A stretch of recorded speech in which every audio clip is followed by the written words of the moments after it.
আমি সাহিত্য উৎসব ও লিটল ম্যাগাজিন মেলা 2025-এ প্রাঙ্গণে ঢুকে গেছি। এ হচ্ছে বাংলা একাডেমি নন্দন রবীন্দ্র সদন প্রাঙ্গণ।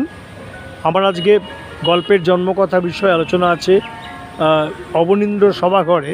সেটা হচ্ছে শিশির মঞ্চের ঠিক পেছনটায়, গগনেন্দ্র প্রদর্শনশালার পেছনটায় হচ্ছে অবনীন্দ্র সভাঘর।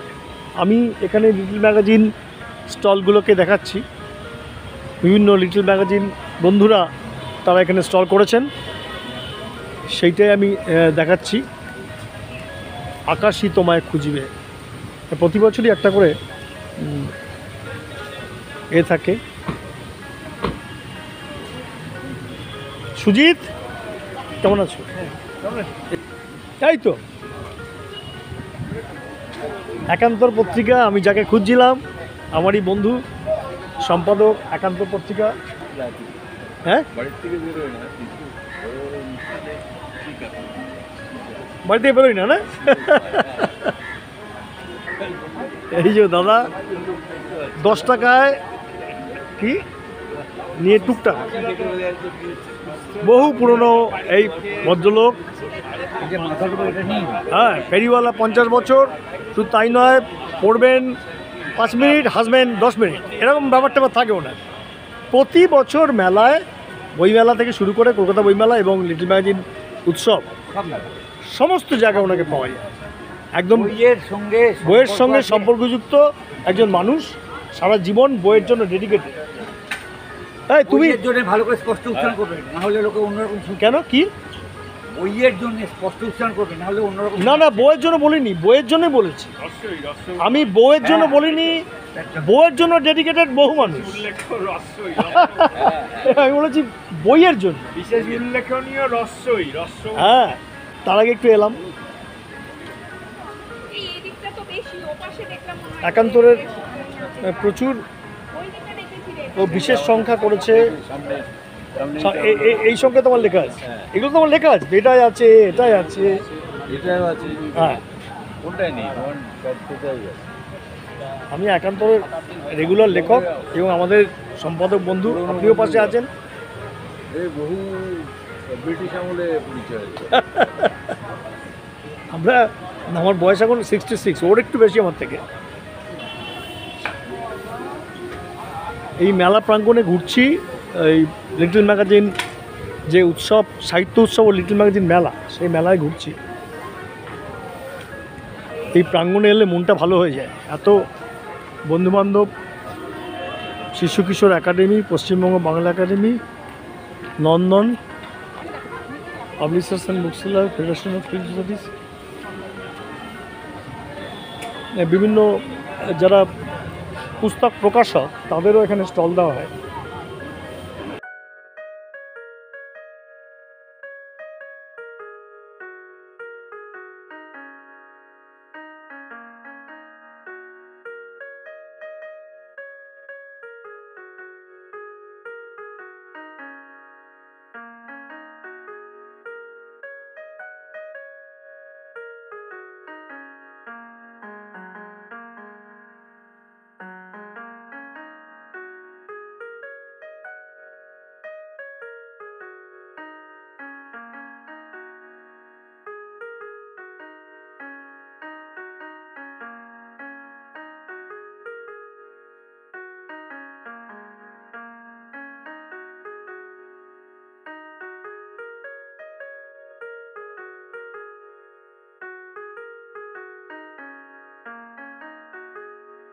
এটা উৎসব অফিস। এই যে আমাদের রাজ্য পুস্তক পর্ষদের আমাদের সহকর্মীরা,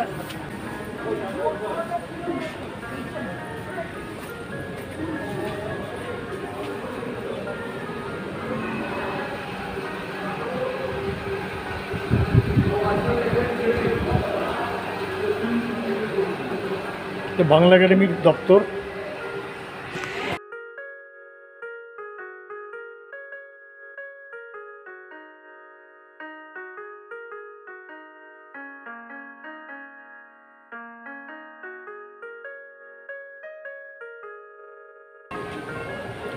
অনন্ত শঙ্কর রায়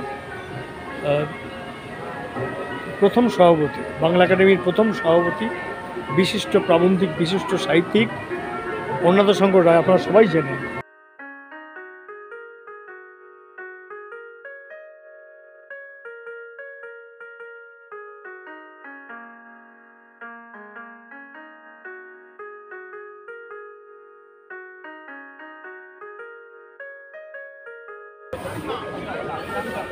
আরে চা দাও, দুধ চা। কত? 10 20। 10 দাও, 10 দাও।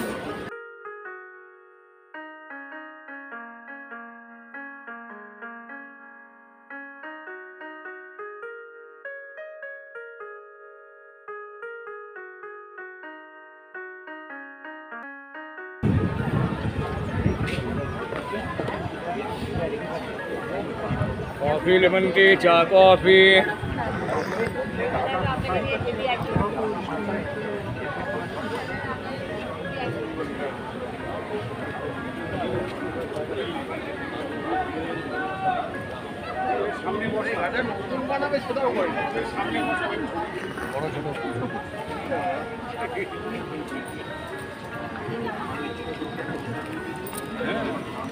এটা হলো মুক্ত মঞ্চ, এখানেও নানাবিধ অনুষ্ঠান থাকে।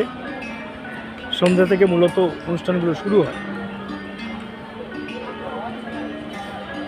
এখানেও নানা রকম লিটল ম্যাগাজিনের স্টল রয়েছে।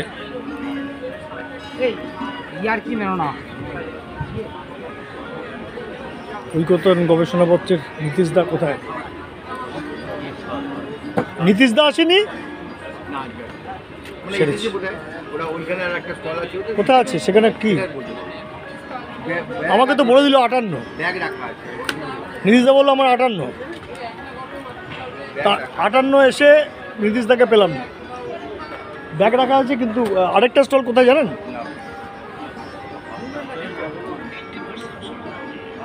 হ্যাঁ বলুন।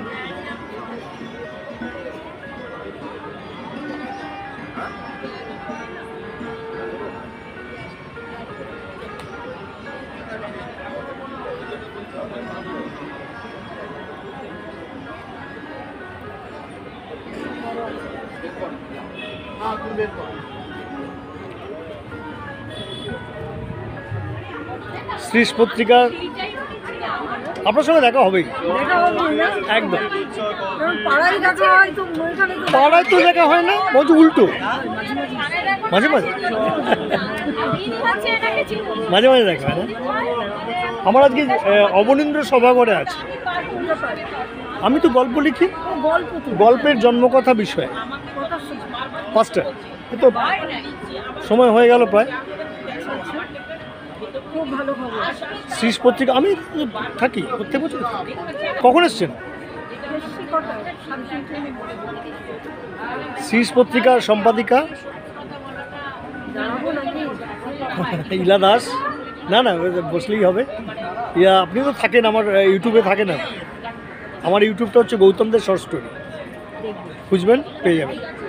এই যে আমাদের আরেক বন্ধু, যাদবপুর কফি হাউসের বন্ধু, মূলত ওখানে আলাপ, সিদ্ধার্থ বসু। একেবারে নিবেদিত প্রাণ যাকে বলে, সাহিত্যে নিবেদিত প্রাণ একজন মানুষ। আপনাকেও তো ছিল। আপনি কি আজকের মুখ? বহু প্রাচীন মুখ।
আপনাদের বলেছি যে আমার গল্পের জন্মকথা বিষয়ে আলোচনা আছে অবনীন্দ্র সভাঘরে।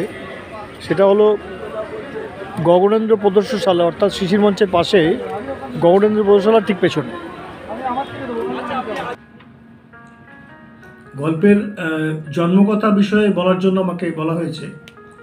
তা আমার একটি গল্প প্রত্যক্ষদর্শী বলে একটা ছোটো পত্রিকা, তাতে প্রকাশ হয়েছিল। আমার জল মানুষ গল্প গ্রন্থে সেটি সংকলনভুক্ত হয়েছে। গল্পের নাম মায়ের মুখ। আমরা জানি যে আমাদের মা, প্রত্যেকেরই মা, এবং তার যে মুখ, তিনি ইহলোক ছেড়ে চলে গেলেও তার মুখটা আমরা কিন্তু ভুলি না, কখনোই ভুলি না, আমার এটা মনে হয়। এবং এই গল্পটি আমি লিখেছিলাম, গল্পের জন্মকথা বিষয় তো বলতে হবে, ঠিকই তেমনই এক মানে আমার জীবনের এক করুণ মুহূর্তে, অর্থাৎ আমার মা যখন গত হন, তার সঙ্গে যখন তার শবযাত্রায় যাই শ্মশানে, তখন এই গল্পটি, তারপরে আর কি সেই অনুভূতি নিয়ে গল্প লেখা। আমরা জানি, এখানে যারা আছি প্রত্যেকেই জানি, অনেকেই গল্পকার আছেন, জানেন যে লেখককে কোন ঘটনা তাকে আন্দোলিত করবে এবং তা থেকে তিনি গল্প লিখবেন তেমন নির্দিষ্ট কোনো নিয়ম নেই। দেখা যায় যে বহু মানে বড় ঘটনা, খুব চাঞ্চল্যকর ঘটনা সারা পৃথিবীর ইতিহাসে, এই পৃথিবীর যে ঘটমান পরিস্থিতি, তাতে সেই বিষয়টা লেখককে আন্দোলিত করলো না, অথচ অতি ছোট একটি ক্ষুদ্র ঘটনা তাকে কিন্তু আন্দোলিত করলো, রিয়্যাক্ট করলো, তা থেকে গল্প হতে পারে। এ প্রসঙ্গে আমি আপনাদের একটি উদাহরণ দেবো যে ও হেনরির একটি গল্প আছে, সম্ভবত আমি যদি ভুল না করি, দ্য লাস্ট লিফ, শেষ পাতা, এবং এটা মান্নাদের একটি গানও আছে, ও না যেও না শেষ পাতা গো, ইত্যাদি। তা একটা একটা পাতা পড়ে যাচ্ছে, গাছটি পত্রশূন্য হয়ে যাচ্ছে, এবং একটা পাতা যখন থাকছে, সে তখন বলছে যে তুমিও চলে যাবো না, তুমি চলে গেলে আমিও চলে যাব, এই চিহ্নটা রেখে যাও। আমি এটা বলতে চাইলাম ও হেনরিকে দিয়ে, বিশাল বিশ্ববরেণ্য গল্পকার ও হেনরি, যে এরকম ছোট ঘটনা দিয়েও লেখক গল্প করতে পারে, গল্প তৈরি করতে পারে। তবে গল্প তৈরি করতে গেলে, এটা আপনারা সবাই জানেন, তবুও মুখবন্ধে একটু বলি যে যে কোনো কাহিনী তো গল্প নয়, গল্পকে তৈরি করতে হয়, তার একটা স্ট্রাকচারাল পার্ট আছে, এবং গল্প কী করে শেষ করব তারও একটা নির্দিষ্ট মানে নিয়ম নীতি আছে বা ফলো করা হয়। যদিও আমি বলবো শাস্ত্র বিরোধী আন্দোলন হয়েছে, আমরা দেখেছি, জানি, 60-এর দশকে হয়েছে, তার পরবর্তীকালেও ছাঁচ ভেঙে ফেলো, এইসবের কোনো নিয়ম নীতি মানা হয়নি। তবুও মোটামুটি নারায়ণ গঙ্গোপাধ্যায় যেটা বলতেন যে জ্যামুক্ত তীরের মতো গল্প ধাবিত হবে, গল্প চলবে। আর শেষটা আমি দেখেছি মোপাসার বলতেন হুইপ ক্র্যাক এন্ডিং, অর্থাৎ চাবুক হাঁকড়ানো পরিসমাপ্তি। অথচ যারা চেকপপন্থী তারা বলছেন যে না, চাবুক হাঁকড়ানো নয়, সূর্যাস্তের মতো গল্প শেষ হবে। আস্তে আস্তে যেমন সূর্য পশ্চিম আকাশে ঢলে পড়ে, পশ্চিম আকাশে রাঙিয়ে দিয়ে, সেইভাবেই গল্পের শেষ হবে। অনেক বিতর্ক আছে, সারা পৃথিবীতে গল্প নিয়ে প্রচুর বিতর্ক আছে, যে যার মতো করে নেন এবং যে যার মতো করে গল্প তৈরি করেন, গঠন করেন। এরকম আমার ওই মায়ের মুখ গল্পটি সম্পর্কে এবার বলি, যে যার মা, এখানে অবশ্যই নাম থাকে না, যে নায়ক গল্পের, তার মাকে ইলেকট্রিক চুল্লিতে দেওয়া হচ্ছে, তার মনে হচ্ছে যেন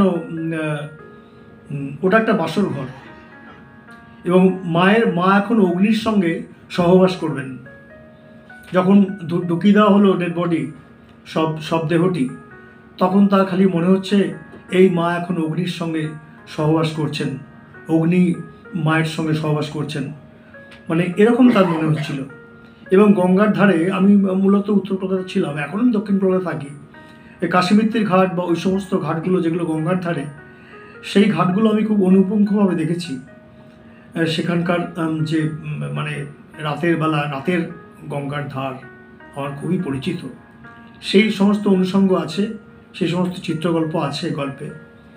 এবং তার যে মনোবেদনা এবং অন্যান্য যারা সব দেহ নিয়ে গেছে 45 মিনিটের একটা ধামাকা এরকম বলা হয়েছে, তাদের খুব একটা কিছু এসে যায় না। ডেড বডিটা ভেতরে ঢুকিয়ে দিয়ে তারা চা খায়, বিস্কুট খায়, গল্প করে, হাস্য রস ইত্যাদিও করে। কিন্তু যার মা, সকলে তো মা নয়, যার মা সে তো হাহাকার করছে এবং সে কিছু জায়গা আছে যে সেই গেও চিৎকার সে করতে পারে না, যে হাউ হাউ করে কাঁদতে পারে না। সে মনে করছে মায়ের যে অভাববোধ সেটা আমাকে ভবিষ্যৎ জীবনে কুড়ে কুড়ে খাবে। প্রতি মুহূর্তে যখন মায়ের অভাববোধ আমাকে পীড়িত করবে, আমি তখন বেদনাচ্ছন্ন হয়ে যাব। মা তো এরকমই জিনিস। তাই এই গল্পে এই এরকম একটা পরিস্থিতি থেকে আমার এই গল্পটি মনে হলো যে মায়ের মুখ এই নামে একটি গল্প লেখা যায়। তা গল্পের শেষে যেটা আমি শেষ করে দিচ্ছি আমার আলোচনা, খুব একটা বেশি বলার নেই, আর অন্যরাও বলবেন। গল্পের শেষে যখন ও প্রথমে গঙ্গাধারে ঘুরে বেড়াবে, স্ত্রী পেছন পেছন আসবে, মানে দুঃখ প্রকাশ করবে যে আমার মা এখন কত দূর চলে যাচ্ছে, মা তুমি কোথায় যাচ্ছ। তখন কিন্তু দাহ হচ্ছে, ওই কাজটি চলছে ভেতরে ভেতরে। তখন সে বলছে মা তুমি কোথায় যাচ্ছ, কত দূরে। এবং সে তার স্ত্রীকে বলছে এইভাবে, জানো এই আমার এই গঙ্গার ধার, এই কাশীমিত্তির ঘাট, এখানে আমাদের পরিবারের বহু মানুষকে দাহ করা হয়েছে। আমার বাবা যখন মারা গিয়েছিল তখন তো ইলেকট্রিক চুল্লি হয়নি, কাঠের চুল্লি ছিল। এবং বাবার পুড়তে পুড়তে যখন তার ঠ্যাংটা পাটা চিতার বাইরে পড়ে গেছিলো, একজন সাহসী ছেলে সে এসে ওই বাঁশ দিয়ে ওই পাটাকে তুলে মুড়ে চিতার ভেতর ঢুকে দিয়েছিল তার চোখের সামনে। বলছে এই গঙ্গা আমার কত স্মৃতি, এখানে সেই বাবা মারা যাওয়ার পর মাকে শাঁখা ভেঙে সিঁদুর মুছে আমি বিধবা হতে দেখেছি। এই সেই গঙ্গা, রাতের গঙ্গা, রাত্রি 2-3 বাজে। এইসব গঙ্গার অনুপুঙ্খ বর্ণনা আছে গল্পটিতে। গল্পটি প্রকাশ পেয়েছিল, বলি প্রসঙ্গক্রমে, আমরা তো লিটল ম্যাগাজিনে বেশি গল্প লিখি, বড় পেপারেও লিখি না তা না। প্রত্যক্ষদর্শী জুন-জুলাই 2005, তার মানে আজ থেকে 20 বছর আগে গল্পটি প্রকাশ পেয়েছিল, হয়তো তারও 1-2 বছর আগে লেখা, 20 বছর আগের গল্প। কিন্তু মা তো পুরনো হয় না।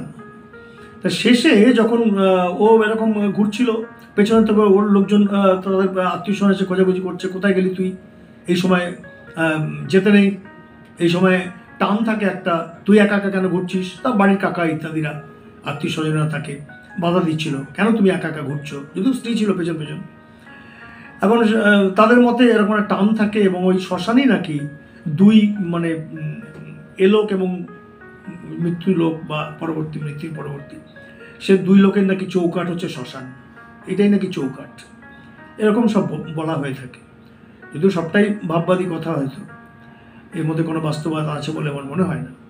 যাই হোক, সে যখন যখন দাও হয়ে গেল, ওই তার পেছনে যে একটা সিঁড়ি দিয়ে নামতে হয়, নেমে একজন যে ডোম বা যে ধরনের যারা কাজ করে, এই সমস্ত কাজ করে, সেটা একটা টিনের ডোঙার মধ্যে ওই অস্থি মজ্জা সমস্ত কিছু ছাই, সেখান থেকে সে ওই ইয়েটা খুঁজে দেয়, নাভিটা খুঁজে দেয়। তার জন্য কতগুলো লৌকিক ক্রিয়া আছে, পরবর্তীকালে ক্রিয়া আছে সেই মাটির মধ্যে, গঙ্গার মাটির একটা সরার মধ্যে। ওই যে ছেলেটি ডোম হিসেবে কাজ করছে ওখানে, সে ওই নাভিটা খুঁজে দেবে, ওর মধ্যে মাটির মধ্যে দিয়ে সেটা ঢাকা দিয়ে সেটা গঙ্গায় ভাসিয়ে দিতে হয়। এবং ওই ছাইগুলোর মধ্যে জল ঢালতে হয়, আর পেছন দিকে তাকাতে নেই, উঠে আসতে হয়, মা শেষ। এরকম একটা মুহূর্তে যখন ওর নেমে গেছে নিচে, সবাই এক এক করে নামছে, সবাই জল দেবে, তখনও দেখতে পাচ্ছে ওই ডোঙার মধ্যে ছাই নেই, মায়ের মুখটা রয়েছে।